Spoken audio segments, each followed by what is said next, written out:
More than once this summer, we here at the Rachel Maddow Show showed up for work, all geared up to have our jaws dropped and our gobs smacked by the release of what we've been calling the Big Kahuna, the 2004 CIA Inspector General's report on torture. And every time we thought this report was coming, we instead had to find a different page one story. They still haven't released it. We first expected the report June 19th. Then we got the news it was going to be delayed a week until June 26th. Then it was July 1st. And now the release is delayed until the end of August, supposedly. This report details the investigation of the Bush administration's torture program as it was happening. It appears to have caused full-blown political panic inside the Bush White House when it was first completed in 2004. It's never been publicly released, but people who have seen it have described it as sickening. One person who has read it recently is Attorney General Eric Holder. Newsweek reporting that last month, the Attorney General holed up with the report in his office. He cleared his schedule for a full 2 days and read it cover to cover twice. After that, quote, 4 knowledgeable sources tell Newsweek that the Attorney General is now leaning toward appointing a prosecutor to investigate the Bush administration's brutal interrogation practices. Specifically, the Washington Post reported this weekend that prosecutions could be targeted at torture that went beyond the guidance in those now repudiated torture memos. When the Obama administration released those memos back in April, the president said at the time that no one acting in accordance with their instructions should be prosecuted. But he pointedly didn't say anything about people whose actions went beyond those instructions. For those who carried out some of these operations within the 4 corners of legal opinions or guidance that had been provided from the White House, I do not think it's appropriate for them to be prosecuted. But anyone who acted outside those 4 corners of those legal opinions? Meet the new Attorney General. Not at all the same as the last Attorney General. Joining us now is Michael Isikoff, Newsweek investigative correspondent, Newsweek investigative reporter, and MSNBC contributor. Mike, thanks very much for joining us tonight. Hi, Rachel. Who's potentially in the spotlight here? Who is potentially going to be prosecuted? Potentially CIA contractors and operatives who conducted the interrogations in the field. It is important to understand what this prosecutorial review, and it's a review, an investigation, it's not necessarily a decision to prosecute, is and what it's not.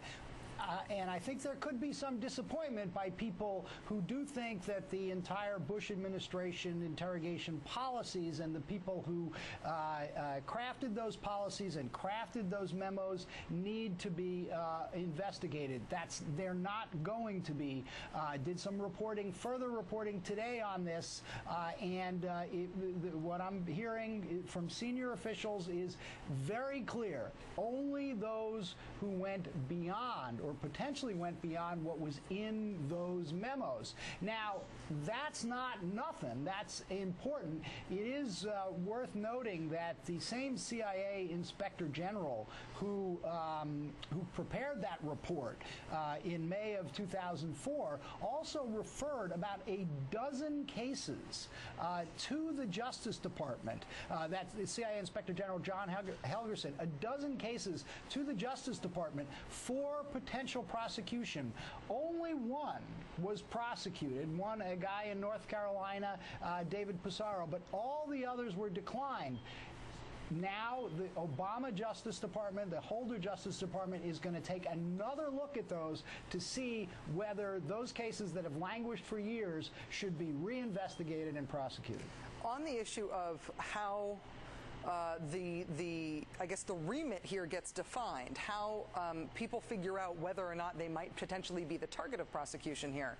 If people are acting outside the bounds of the instructions from those torture memos, is it a foregone conclusion that they were freelancing, that they were making it up as they went along? Isn't it possible that they were taking those actions on orders? They were being directed to do those things. Couldn't it go further up the chain of command? I talked to some defense lawyers today who said that is absolutely inevitably going to be the defense, that of anybody who comes within the comes up in this prosecution.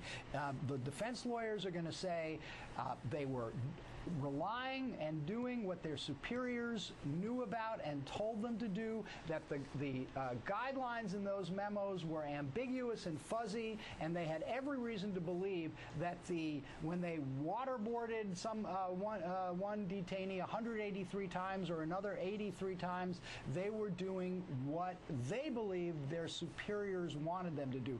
And so these, I think everybody recognizes, these are going to be difficult cases to bring precisely because of a defense like that. What would these people be charged with conceivably, looking at those previous dozen cases that were brought up by the Inspector General under the last administration and what we know about what's in that Inspector General report now? That is a very interesting question, because I do know from reporting today that that in at least one case, the Inspector General wanted the individual to be prosecuted for torture, for violation of the federal torture statute. What inevitably happened in that case and in others was that the Bush Justice Department shied away from bringing any cases along those lines. They looked at it for potential assault charges, in some cases homicide, because some of these guys did die in CIA custody. They didn't bring any homicide cases, but you know, the answer from the Holder people is that was the Bush Justice Department. That's not necessarily what this Justice Department is going to do when they relook at these cases. Last question, very briefly, Michael. Is this a done deal, or is it still being debated? I think it's pretty far along. As my colleague Dan Kleidman reported this weekend in Newsweek, Holder is leaning in this direction. He's still leaning in this direction even after the potential blowback today. But you never know in Washington. I think inevitably this is going to be controversial. So until it's a done deal, it's not a done deal. This is the first day of what is going to be a hot story for a very long time. Michael Isikoff, MSNBC contributor, investigative correspondent for Newsweek. Thank you so much for joining us tonight. We've convicted people like Herbert Clem, who was convicted with these other judges. This was the third of the 12 trials in Nuremberg, and he was a justice official in the Nazi regime. He was convicted for his legal opinions that allowed for war crimes. We tried him. We created that rule, and Principle 4 of the Nuremberg law specifically says that following superior orders is not a defense. So the Obama administration are rewriting Nuremberg with all of these preconditions, and they're rewriting it in a very ignoble and, in my view, immoral image.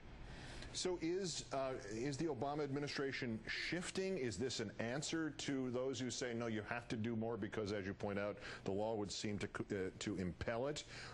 Or is there some indication, perhaps, that Mr. Holder is striking out on his own, and that there might in this be the germ of a hopeful sign that this could be broadened as time goes by rather than narrowed, or rather than being nothing at all? You know, like a lot of civil libertarians, I must admit, I've grown more cynical with time with this administration. They have tried so mightily to avoid any prosecution or even investigation of war crimes that there is a lot of cynicism out there.